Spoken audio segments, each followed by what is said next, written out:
사무엘하 12장 15절부터 25절 말씀까지 우리 한 절씩 교독하겠습니다. 나단이 자기 집으로 돌아가니라. 우리아의 아내가 다윗에게 낳은 아이를 여호와께서 치심에 심히 앓는지라. 다윗이 그 아이를 위하여 하나님께 간구하되 다윗이 금식하고 안에 들어가서 밤새도록 땅에 엎드렸으니 그 집의 늙은 자들이 그 곁에 서서 다윗을 땅에서 일으키려 하되 왕이 듣지 아니하고 그들과 더불어 먹지도 아니하더라. 이래 만에 그 아이가 죽으니라. 그러나 다윗의 신하들이 아이가 죽은 것을 왕에게 아뢰기를 두려워하니 이는 그들이 말하기를 아이가 살았을 때 우리가 이렇게 말하여도 왕이 그 말을 듣지 아니하였나니 어떻게 그 아이가 죽은 것을 그에게 아뢰일 수 있으리야. 왕이 상심하리로라 함이라. 다윗이 그 신하들이 서로 수군거리는 것을 보고 그 아이가 죽은 줄을 다윗이 깨닫고 그 신하들에게 묻되 아이가 죽었느냐 하니 대답하되 죽었나이다 하는지라. 다윗이 땅에서 일어나 몸을 씻고 기름을 바르고 왕궁으로 돌아와 명령하여 음식을 그 앞에 차리게 하고 먹은지라. 그 신하들이 그에게 이르되 아이가 살았을 때에는 그를 위하여 금식하고 우시더니 죽은 후에는 일어나서 잡수시니 일이 어찌 됨이니까 하니 이르되 아이가 살았을 때 내가 금식하고 운 것은 혹시 여호와께서 나를 불쌍히 여기사 아이를 살려주실는지 누가 알까 생각함이거니와 지금은 죽었으니 내가 어찌 금식하랴. 내가 다시 돌아오게 할 수 있느냐. 나는 그에게로 가려니와 그는 내게로 돌아오지 아니하리라 하니라. 다윗이 그의 아내 밧세바를 위로하고 그에게 들어가 그와 동침하였더니 그가 아들을 낳음에 그 이름을 솔로몬이라 하니라. 여호와께서 그를 사랑하사 같이요 선지자 나단을 보내 그 이름을 여디디아라 하시니 이는 여호와께서 사랑하셨기 때문이더라. 아멘. 다윗은 어리석었고 파렴치했습니다. 제가 둘 중에 하나는 있어야 된다고 늘 말하거든요. 청년들 가르쳤을 때 똑똑하든지 겸손하든지. 물론 둘 다 있어야 되죠. 똑똑하고 싶으면 성경을 열심히 그냥 읽지 말고 생각하면서 성경적 하나님의 지혜로 똑똑하라는 거죠. 아니면 겸손하든지. 다윗은 어리석었고 교만했어요. 그래서 우리아의 아내 밧세바와 범죄하면서 죄를 집니다. 이제 나단 선지자를 통해서 주일에 함께 말씀 나누겠지만 하나님의 책망이 있었고 마지막 14절은 이로 말미암아 여호와의 원수가 크게 비방할 거리를 얻게 하셨으니 당신이 낳은 아이가 반드시 죽으리라고. 하나님께서 이 태어난 아이는 죽을 거라고. 그것도 반드시 죽을 거라고. 우리의 죄는 두 가지 문제를 발생합니다. 첫 번째는 우리가 섬기는 하나님을 비방받게 해요. 원수들이 크게 비방할 거리를 얻게 해요. 우리만 욕먹는 것이 아니라 다윗이 죄를 지으면 다윗의 하나님이 비방을 받아요. 하나님의 원수들에게. 두 번째는 이렇게 아이가 죽어요. 다른 사람도 피해를 봐요. 자신뿐 아니라. 아이를 다시 돌이킬 수 없어요. 시간을 거꾸로 돌릴 수도 없어요. 그래서 제가 두 가지를 두려워하라고 오늘 새벽에 설교했는데 늘 하던 말이에요. 제가 50년 넘게 인생을 살아보니까 세상 별거 아니더라고요. 괜히 쫄아가지고 두려워하면서 이렇게 걱정하면서 사는데 살아보니 그냥 별거 아니에요. 그래서 두려워할 필요가 없어요. 사람을 두려워할 필요도 없고 세상을 두려워할 필요도 없고 예수님 안에 있는 그리스도인들은 사탄을 두려워할 필요도 없어요. 근데 두 가지는 두려워해야 돼요. 첫 번째는 하나님을 두려워해야 돼요. 내가 왕이니까 내 맘대로 해도 될 것 같지만 아니요. 그 위에 하나님이 계시다는 것. 하나님을 경외하고 두려워하지 않으면 문제가 발생해요. 그래서 나단 선지자는 다윗을 책망할 때 당신이 여호와의 말씀을 업신여기고 여호와 하나님을 업신여겼다고. 하나님 우습게 여겼다는 거잖아요. 죄라는 건 그런 거죠. 하나님을 두려워하지 않을 때. 두 번째는 죄 짓는 것을 두려워해야 돼요. 왜냐하면 말씀드린 것처럼 되는 두 가지 문제를 발생시켜요. 하나님이 비방을 받아요. 그리고 우리는 믿었으니까 회개하면 용서받겠죠. 그러나 믿음 없는 세상 사람들은 하나님이 비방을 받고 예수 믿는 우리들 때문에 예수님이 비방을 받으면 그들은 예수 안 믿어요. 그래서 문제예요. 그리고 죄는 반드시 문제를 발생해요. 자신과 타인에게 고통을 줘요. 그래서 하나님을 두려워하고, 하나님을 두려워하지 않으니까 사람들 두려워하고 세상 두려워하다가 죄 짓는 거거든요. 하나님 두려워하면서 하나님의 말씀 붙들고 하나님을 신뢰하고 믿음으로 살아가면 살다 보면 형통한 날도 있고 좋은 날도 있고 굳은 날도 있죠. 매 순간 하나님 붙잡고 살아가면 큰 오점을 남기지 않고 그냥 하나님의 백성답게 살아갈 수 있는데, 문제는 하나님을 신뢰하지 못하고 하나님을 두려워하지 않으니까, 하나님과 가까이 하지 않으니까 세상이 불안하고 두렵고, 그러다 보니 하나님의 말씀에 불순종하면서 죄와 세상과 타협하는 거거든요.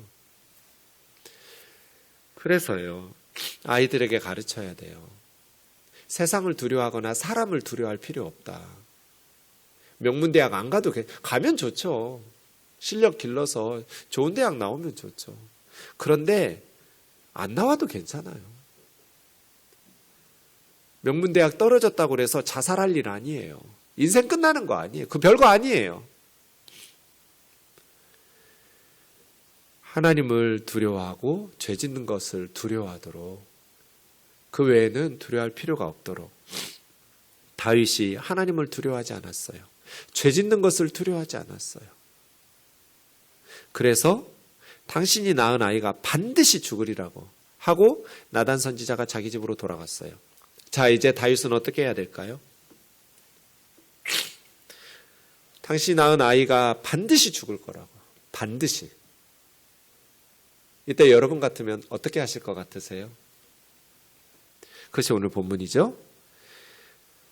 아이를 치심에 심히 앓는지라. 아이가 태어나자마자 아파요. 그래서 다윗이 그 아이를 위하여 하나님께 간구하는데 필사적으로 기도해요. 금식하고 밤새도록 철야했어요. 그러니까 음식을 끊었고 잠을 끊었어요. 음식을 끊고 금식하면서 하나님 앞에서 울면서 기도했고, 잠을 끊고 날밤을 새가면서 땅에 엎드려서 밤새도록 하나님 앞에. 그래서 그 집의 늙은 자들이 다윗을 땅에서 일으키려고 애썼어요. 폐하, 이러면 안 됩니다. 건강 잃으면 큰일 납니다. 뭐 좀 드셔야 됩니다. 왕이 그 원로들의 말을 들으려고 하지 않았어요. 그래서 얼마 동안? 18절에 보면 7일 동안, 일주일 동안 금식한 거예요. 다윗은 7일 동안 땅에 엎드려서 하나님 앞에서 울면서 금식하면서 하나님, 이 아이 좀 고쳐달라고, 살려달라고, 자기 때문에 죽어가는 아들을 보면서 얼마나 괴로웠을까요?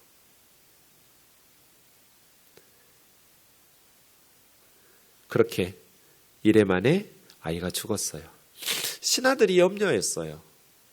살아있을 때에도 우리 말을 안 들었는데 아이가 죽었다는 소식을 왕이 들으면 얼마나 그 마음이 상심하겠냐.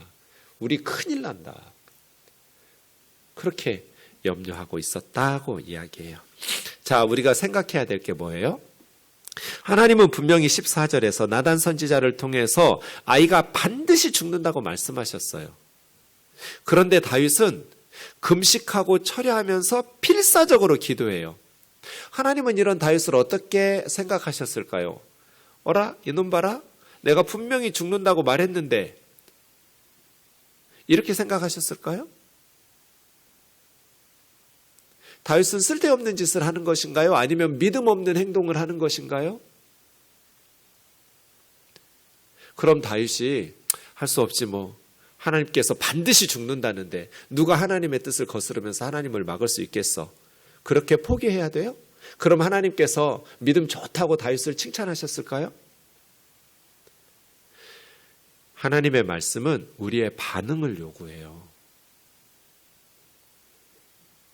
니느웨 보세요. 40일 후에 니느웨가 무너진다. 그럼 그 사람들이 아유 할 수 없지 뭐. 우리가 지은 죄가 많으니 누가 하나님의 뜻을 거스르겠어 하고 그냥 40일 후에 망하도록 가만히 있어야 돼요? 그게 믿음 좋은 거예요? 그게 순종이에요? 니느웨 사람들은 왕부터 짐승들까지 금식하고 베옷을 입고 손에서 행하던 악한 일을 멈추고 혹시 하나님께서 우리를 용서하지 않으실까? 하나님의 말씀은 반응을 요구하는데 하나님이 어떤 분인 줄을 알아야 돼요. 하나님은 자비로우신 분이잖아요.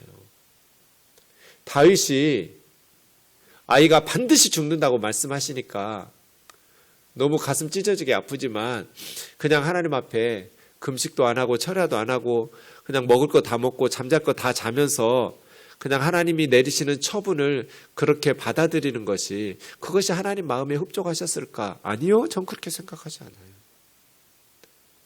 다윗은 하나님을 너무 잘 알았어요.